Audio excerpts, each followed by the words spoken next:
Hi, everyone, and welcome to another episode of the Build and Scale Boldly podcast. This is a podcast for purpose-driven women entrepreneurs who want to grow their businesses and have more profit, more ease, and more impact. I'm your host, Leti Alto. I'm a physician, entrepreneur, and real estate investor. And today we're going to be talking about something that's a little bit more personal than I've done before in the podcast, but something I think is really important. And that is what I'm teaching my kids about building financial wealth. Now, if you've ever wondered about how to raise a financially strong, independent kid, or thought about, I need to teach my kids budgeting and investing and managing money, you're not alone. All of us think about this, and I think this is really important to do.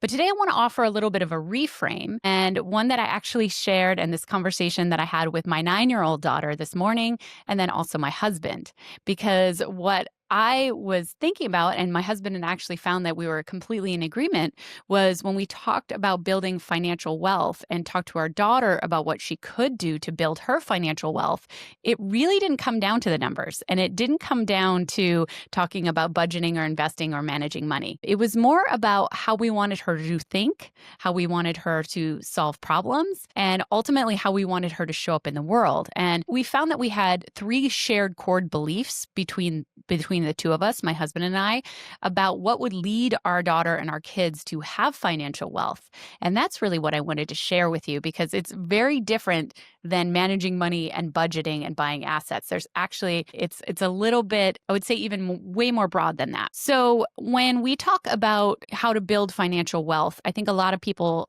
think about financial literacy, or they think about the skills that you need, like how to buy assets, how to budget, how to invest.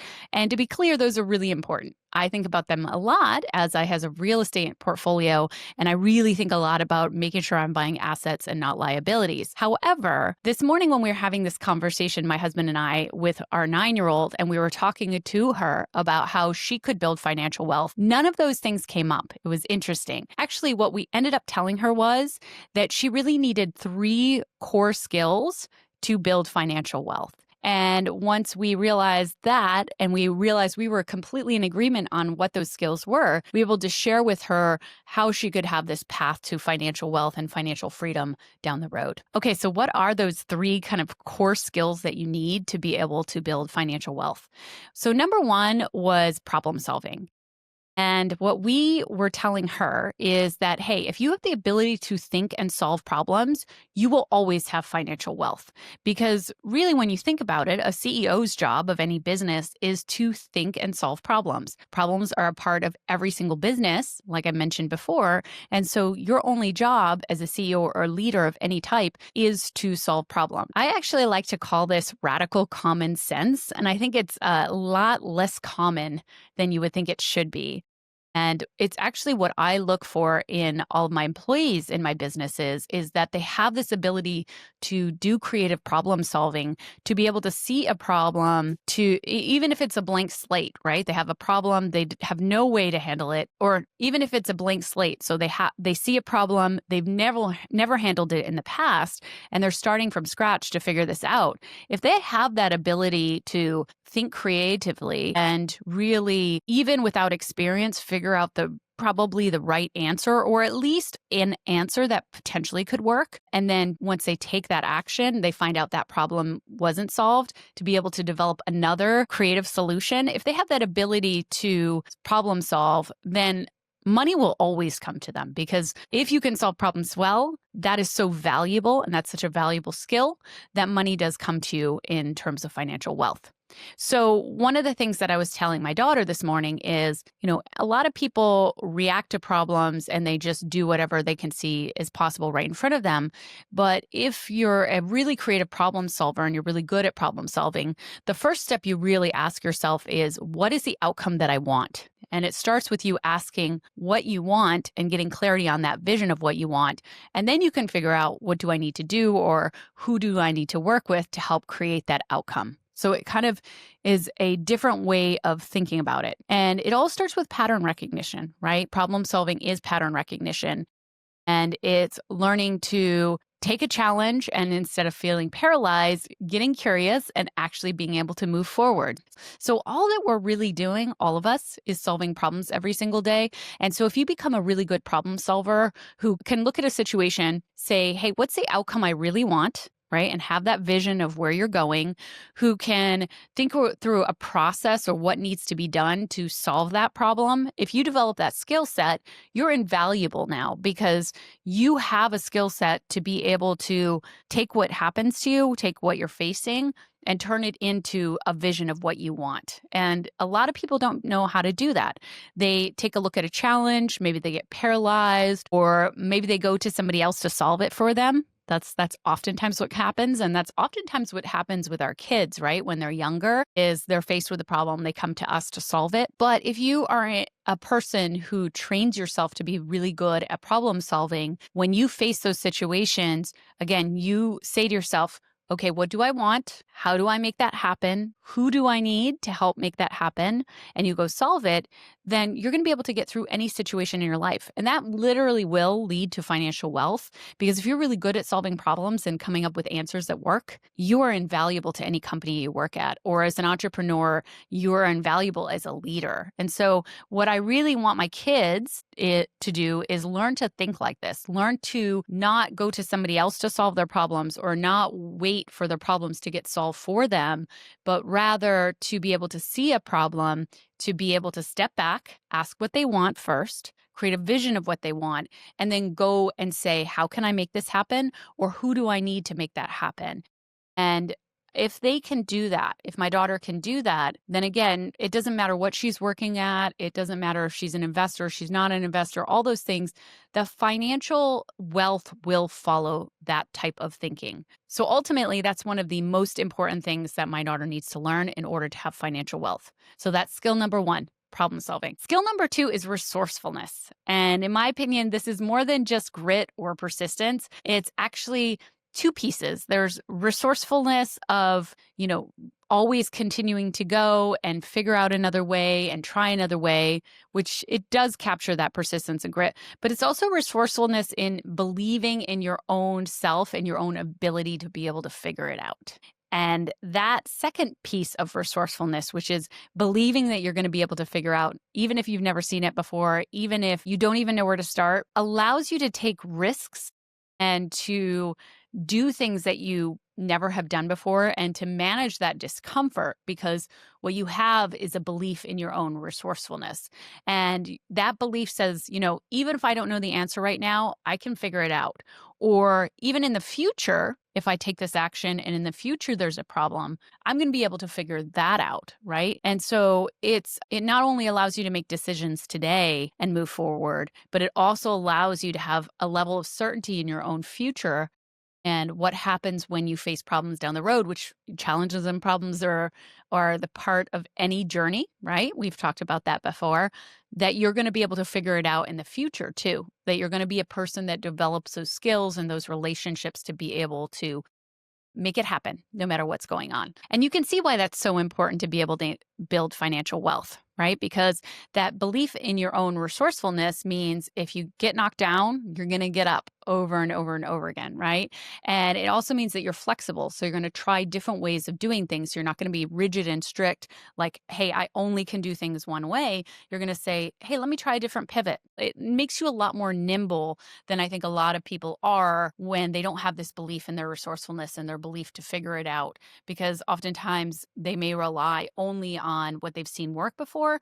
And in business, things are always changing. Things are always shifting. What worked a year ago may not actually work now.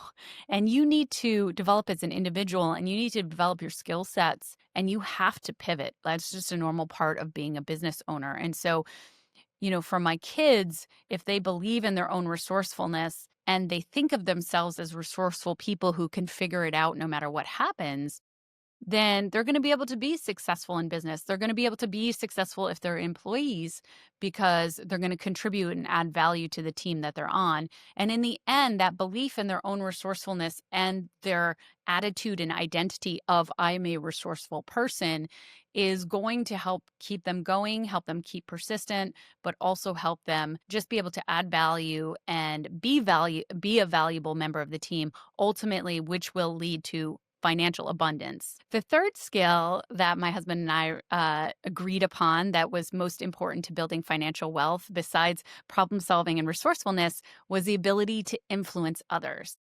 And this is one that oftentimes gets overlooked, I think, in money and gets overlooked in business, but it's absolutely foundational to building anything big. And also to being a leader in general, you have to be able to influence others. And I don't mean manipulation, right? I don't mean knowing what you want and then trying ways to trick or cajole people into doing what you want. But it's actually an ability to develop rapport with somebody, to understand what needs are driving that individual already, and to be able to look for ways to meet their needs and to be able to look for ways to add value to them so that they want to be part of what you're doing, right? And so they willingly come in and want to help you, and that forms a deeper relationship. And this is such an important one that actually I talk to my kids about all the time, but I also realize is so important to financial wealth building. And the way that it comes up with my kids all the time is one of my kids will say, well, so and so doesn't want to play with me. And I'll say, well, what did you do to make yourself a person that they want to play with? Right? How did you approach them? Did you approach them whining, or did you approach them with a sense of fun, with a playfulness? Did you approach them saying, hey, I want you to do this? Or did you approach them and say, hey, would you like to play? Is there something you want to do? Right. And so all of that is knowing that you ultimately can only change yourself. You can't change others, but modifying your own self in a way that you approach people and you are able to influence them to want to be part of what you are doing. And so when you think about it, if you can influence somebody, if you're able to find out people's human needs, if you're able to find a way to develop that rapport and that relationship and to influence them to be part of what you want to do, then you are a leader. When you are leading, again, whether or not you're a business owner or you are an employee, when you are leading, you are adding so much value. Often financial abundance comes along with that. And so when I think about every opportunity that I've had in my life, from partnerships to investment deals to team building, these come from relationships, and these come from relationships where they're influencing me and I'm influencing them. And all of that adds value to everybody. And that allows kind of a compounding effect to happen where the 1 + 1 = 5 instead of, 1 + 1 just equaling 3. And so, what I really want to teach my kids is go up and understand what other people want, understand how you can help them meet their own needs, understand how you can influence them to be able to create deep relationships, rapport, and help bring value to others, right? That's really the core of all of this, because if you're bringing value to somebody, you are going to have that rapport, you are going to have that relationship, and that's ultimately really going to help you be able to create the financial wealth that you're looking for. And it's all about rapport, it's about generosity, it's about trust, it's about service. These are all these success skills that ultimately happen when you have a deep relationship and you have the ability to influence others. So really, I want my daughter to know when she shows up and she cares about other people and she thinks about their human needs and she's able to deliver value to them, that this is ultimately going to open doors for her. And this is ultimately going to lead to that financial abundance that she's looking for, more than what she could do alone by just knowing how to budget, right? Or even manage money. So bringing it all together, it's important, of course, for financial wealth to know how to buy assets, not liabilities, and all those other things. But ultimately, for me, when I think about the core skills that you need to build financial abundance, they're a little bit different than those things. It really is about being able to problem solve well, come up with really, really great solutions, to be able to influence others and help meet their needs and add value to other people. And that forms those really deep relationships, which ultimately usually are the things that lead to financial abundance.